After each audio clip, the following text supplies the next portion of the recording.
नमस्कार दोस्तों, आज की कहानी है एक आवाज़। ठक। रसोई से बर्तन टूटने की तेज आवाज़ आई। सावित्री देवी जल्दी से अपने कमरे से बाहर निकली और गुस्से में रसोई की तरफ बढ़ी। अरे, ये क्या हो रहा है घर में? उन्होंने ऊंची आवाज़ में कहा। रसोई में जाकर देखा तो जमीन पर एक कांच की प्लेट टूटी पड़ी थी और पास में उनकी बहू नेहा घबराई हुई खड़ी थी।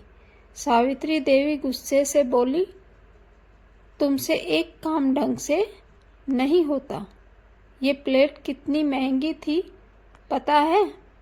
नेहा डरते हुए बोली, माँ जी, मेरे हाथ से गलती से गिर गई। लेकिन सावित्री देवी का गुस्सा कम नहीं हुआ। बस यही काम रह गया है तुम्हारा, घर का सामान तोड़ना। नेहा चुपचाप झुककर टूटे हुए टुकड़े उठाने लगी। उसकी आंखों में आंसू आ गए, लेकिन उसने कुछ नहीं कहा।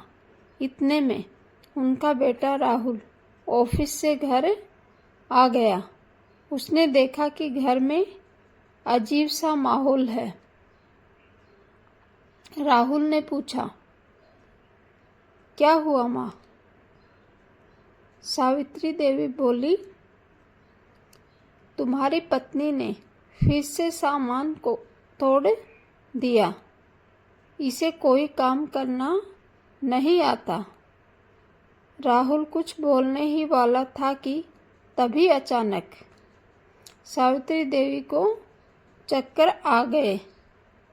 वह वहीं कुर्सी पर बैठ गई। नेहा तुरंत दौड़कर उनके पास आई। माँ जी, आपको क्या हुआ? उसने तुरंत पानी दिया और डॉक्टर को फ़ोन किया।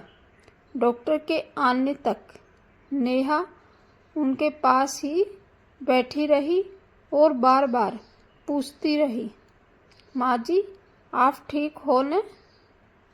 डॉक्टर ने चेक करके कहा, ज़्यादा टेंशन मत लिया कीजिए, आराम की ज़रूरत है।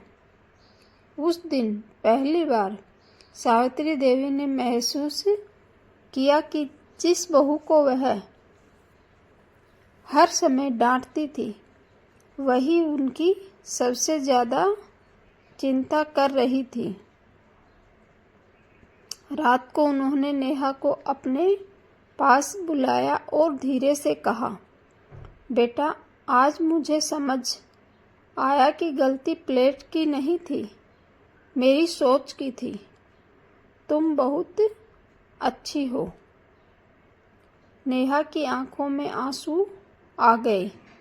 उसने मुस्कुराकर कहा, माँ जी, मैं तो हमेशा से चाहती थी कि आप मुझे बेटी की तरह अपनाइए। उस दिन के बाद घर में बर्तन टूटने की आवाज़ नहीं बल्कि हंसी और प्यार की आवाज़ गूंजने लगी। धन्यवाद दोस्तों।